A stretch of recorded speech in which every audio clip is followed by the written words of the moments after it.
अरे वो देखो, मानव भैया आ गए। मानव भैया? ये तो वही है ना जो बड़ा आदमी बनने शहर गए थे कई साल पहले। चलो चलकर देखते हैं कि ये वापस क्यों आए हैं। जब वो दोनों मानव के पास जाते हैं तो उसकी हालत बहुत ही खराब होती है। अरे मानव भाई, तुम तो शहर बड़े आदमी बनने गए थे ना, फिर आपका ये हाल। अभी ऐसा वक्त नहीं है भाई कुछ भी बताने का। हम शहर से 300 किलोमीटर पैदल चलकर आए हैं और हम सब कई दिनों से भूखे हैं। अगर हो सके तो हमें राशन पानी कुछ दिन के लिए उधार दे दो भैया। तुम अपने घर जाओ और आराम करो मानव भाई। और रही खाने की बात, तो मैं गांव के मुखिया को बोल देता हूँ, वो कुछ दिनों का राशन पानी तुम्हारे घर भिजवा देंगे। आपका बहुत बहुत शुक्रिया किशोर भाई। मुखिया उनके घर 1 महीने का राशन पानी भिजवा देता है। सुनिए जी, आखिर कब तक हम इन गांव वालों से छुपा कर रखेंगे कि हम शहर से भागकर क्यों आए हैं? तो हम इन गांव वालों से क्या कहते कि शहर में रहकर हम पर इतना कर्जा हो गया और वो चुका न पाने की वजह से हम गांव वापस आए हैं। फिर तो ये हमें जो राशन पानी मिला है वो भी नहीं मिलता। ये तो आप ठीक कह रहे हैं जी। देखो रमा, जो किस्मत में लिखा है उसे कोई नहीं टाल सकता। चलो आप सो जाओ, रात बहुत हो गई है। मैं कल ही मुखिया से मिलकर काम की कोई बात करता हूँ।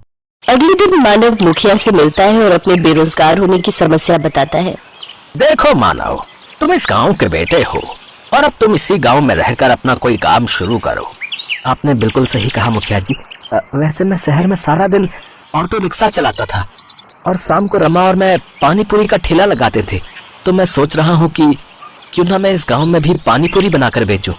हाँ, ये तो बहुत ही अच्छा ख्याल है। वैसे भी अपने गांव में एक भी पानी पूरी वाला नहीं है। अपना खेत गिरवी रखकर मानव और रमा ने पानी पूरी का ठेला खोल लिया। वो ठेला लगाकर बैठे थे तभी वहाँ उसका बचपन का दोस्त विनोद आ गया, जो कि एक गांव से दूसरे गांव तक ऑटो चलाता था। अरे वाह, आज मेरा दोस्त नए काम की शुरुआत कर रहा है, लेकिन तेरे चेहरे पर इतनी उदासी क्यों है? क्या बताऊं यार, ठेला लगाए पूरे 2 घंटे हो गए लेकिन अभी भी एक भी बोनी नहीं हुई। अच्छा बता, कितने की प्लेट दे रहा है तू इन गोलगप्पों की? भैया 10 रुपए के 5 गोलगप्पे हैं बस। अच्छा भाभी, फिर तो मेरे लिए 1 प्लेट लगा दीजिए। मानव उसको गोलगप्पे बनाकर खिलाने लगा। उनको चखते ही विनोद ने कहा, अरे वाह, ये तो सचमुच किसी अमृत समान है। कुछ ही दिनों में उनका पानी पूरी का काम बहुत अच्छे से चलने लगता है। एक दिन मुखिया जी उसके ठेले पर आते हैं। मानो, मैं तुमसे एक बात कहना चाहता हूँ। जी कहिए मुखिया जी। मानो, तुम्हारी पानी पूरी आसपास के गांव में भी बहुत प्रसिद्ध है। मैं चाहता हूँ कि तुम ढेर सारी पानी पूरी बनाओ और गांव के और आसपास के गांव वालों को भी ये पानी पूरी खिलाओ और आने वाले चुनाव में मेरे नाम का प्रचार करो। क्यों नहीं मुखिया जी, आपने मेरी मदद उस वक्त की थी जब मैं खाली हाथ इस गांव से लौटा था, तो भला मैं आपको इनकार कैसे कर सकता हूँ। मैं आपकी मदद जरूर करूंगा। बहुत बहुत धन्यवाद मानव बेटा। अच्छा, अब मैं चलता हूँ। है आपने हाथ तो कर दीजिए, लेकिन अब हम इतनी सारी पानी पूरी बनाएंगे कैसे? हमारे पास सामान के लिए इतने पैसे कहाँ से आएंगे? अब हमें अपने गिरवी रखे खेत को बेचना होगा। ये आप कैसी बातें कर रहे हैं जी? अगर अच्छी कमाई हो गई तो फिर हम उस कमाई से नया खेत ले लेंगे। लेकिन मैंने मुखिया को जुबान दी है और अब मैं अपनी बात से पीछे नहीं हट सकता। और इस तरह मानव ने अपनी जमीन भी बेच दी। क्या बकवास कर रहे हो मानव? आखिर हमारे बीच पैसों की बात कहाँ हुई थी? मजाक मत कीजिए मुखिया जी, मैंने अपना खेत भी बेच दिया है। ऐसे तो मैं बर्बाद हो जाऊंगा। चुपचाप जाता है या धक्के मारकर निकालूं यहाँ से? दुखी होकर मानव घर पहुँचता है और रमा को सारी बात बताता है। अब तो हम लोग भूखे मर जाएंगे जी। जो बचा कुचा था वो भी हमने बेच दिया। मानव और मुखिया के झगड़े का पता सारे गांव में लग जाता है और अब कोई भी मानव के ठेले पर पानी पूरी खाने नहीं आता। एक रोज विनोद मानव के घर आता है और कहता है, मानो, मैं कुछ दिनों के लिए किसी काम से शहर जा रहा हूँ, तब तक मैं अपना ये ऑटो रिक्शा यहीं छोड़कर जा रहा हूँ।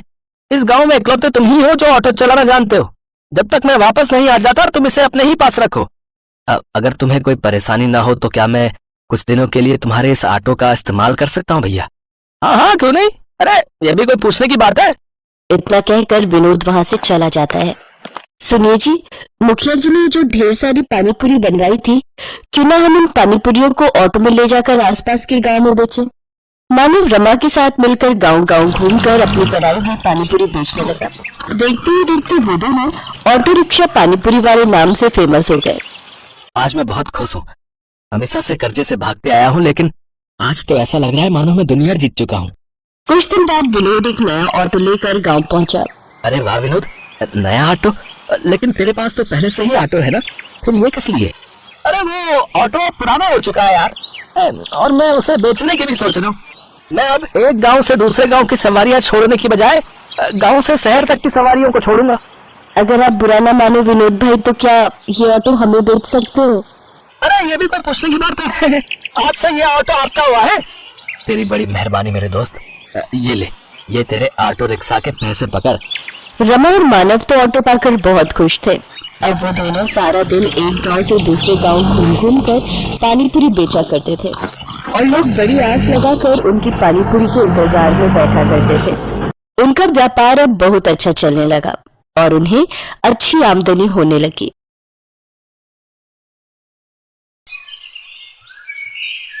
पाव भाजी आ गए रे भाई, बम्बई की मशहूर पाव भाजी अपने गांव आ गए भाई। आ जाओ भैया। है भैया बताओ। हाँ भाई साहब बताओ, कितनी प्लेट लगा दूं? ए भाई अकेला आया हूँ तो एक ही प्लेट लगाओगे ना यार। और सुनो जरा एक बात तो बताओ, तुम्हारा ठेला तो यहाँ कई सालों से देख रहा हूँ मैं, फिर तुम्हारी पाव भाजी बम्बई का होकर आ गई भाई। अरे भैया पाव भाजी नहीं, बल्कि मैं होकर आया हूँ बम्बई। वहाँ पूरे 6 महीने एक होटल में काम सीखा। और काम क्या, सच बोलूं तो बुरा दिल लगा कर ये पाव भाजी बनाना ही सीखा मैंने। आपने मेरे बाबा को देखा होगा यहाँ पर ठेला लगाते, मैंने तो बस अभी अभी काम संभाला है। हाँ जानता हूँ तुम्हारे बाबा को, भोला यही नाम है ना उनका। कई बार खा के गया हूँ उनके हाथ की बनी पाव भाजी, और मुझे तो उन्हीं के हाथों वाला स्वाद चाहिए भाई। ये बम्बई का मुझे कुछ नहीं पता। आप बिल्कुल भी चिंता ना करो भैया, ऐसी पाव भाजी खिलाऊंगा आपको कि हर रोज आओगे मेरे ठेले पर। ये लो खा के देखो, और जो मेरी बात गलत हो तो कहना। इतना कहकर शंकर ने उस ग्राहक की तरफ गर्मा गर्म पाव भाजी की प्लेट बढ़ा दी और फिर, हाँ भैया अब बोलो, मजा आया कि नहीं? अच्छी थी, पर ईमानदारी से बताओ तो तुम्हें बम्बई जाने के बजाय अपने बाबा से ही पाव भाजी बनाना सीखना चाहिए था। वैसे अभी भी कुछ बिगड़ा नहीं है, वापस से वही स्वाद ले आओ तो बम्बई से लोग यहाँ आएंगे तुम्हारी पाव भाजी खाने। अरे बड़ा मजाकिया हो भैया तुम तो है। उस ग्राहक की बात पर शंकर ने ज्यादा ध्यान नहीं दिया, क्योंकि सच तो ये था कि शंकर कभी अपने गांव से बाहर गया ही नहीं और पाव भाजी बनाना उसने थोड़ा बहुत अपने बाबा भोला से ही सीखा था। और अब भोला के बीमार पड़ने की वजह से उसे ही सारा काम संभालना था, जिसके लिए उसे मेहनत से ज्यादा तरकीबें लड़ाने में भरोसा था। क्या रे शंकर, आज भी सारी भाजी बचा लाया? क्या चक्कर है, तू ठेला लगाता भी है या नहीं? बाबा कसम से पूरा दिन खड़ा रहा धूप में, पर मुश्किल से 2-4 लोग ही खाकर गए। ऊपर से चिल्ला चिल्ला कर मेरा गला और फटेबाज जैसा हो गया। तो जरूरत क्या थी इतना हल्ला मचाने की? है मैंने तुझे कितनी बार समझाया, पाव भाजी के स्वाद पर काम कर, मसालों को धीमी आंच पर भून और सब्जियों को भी खूब अच्छे से पका है, और पाव भी रोज के रोज एकदम ताजे बनाया कर, तब जाकर लोग पसंद करेंगे तेरी पाव भाजी। ओफो बाबा, जीवन भर ऐसे ही मेहनत करते रहे आप हैं, और क्या हासिल कर लिया आपने? हम हमेशा गरीब रहे और अब पहले से भी ज्यादा गरीब हैं। तो आप मुझे मेरे हिसाब से काम करने दो। मुझे पता है कि पाव भाजी कैसे बनानी है और फिर कैसे बेचनी है। हाँ कुछ नहीं जानता है तू, है? मैं देख नहीं रहा हूं क्या? ये भाजी तूने परसों बनाई थी और आज भी पूरा का पूरा बर्तन भरा हुआ है। देख बेटा, ऐसे काम नहीं चलेगा। तू एक बार ठंडे दिमाग से मेरी बात सुन तो सही। मुझे कुछ नहीं सुनना है बाबा, मैंने सोच लिया है। मैं जा रहा हूँ शहर, अब वहीं जाके अपनी पाव भाजी बेचूंगा। भले ही कम लोग खाकर जाएं, पर वहाँ शहर में कम से कम पाव भाजी का दाम तो बढ़िया मिलेगा। भोला ने शंकर को समझाने की बहुत कोशिश की, लेकिन वो तय कर चुका था। उसने भोला को अपने एक रिश्तेदार के भरोसे छोड़ दिया और खुद शहर जाकर अपना पाव भाजी का ठेला लगाने लगा। शुरुआत में शंकर का अंदाजा बिल्कुल सही साबित हुआ। पाव भाजी का दाम बढ़ाने के बावजूद शहर में शंकर की अच्छी कमाई होने लगी और इससे शंकर बहुत खुश था। फिर एक दिन, सुनिए, क्या रेट है आपकी पाव भाजी का? जी ये आपके लिए फ्री है। हैं? ऐसे कैसे? सबको फ्री में बांटते हो क्या? नहीं, सबके लिए फ्री नहीं है, बस आपके लिए ही फ्री है। अच्छा, और मुझ पर इतनी मेहरबानी किस लिए? मेहरबानी जैसी तो कोई बात नहीं है मैडम जी।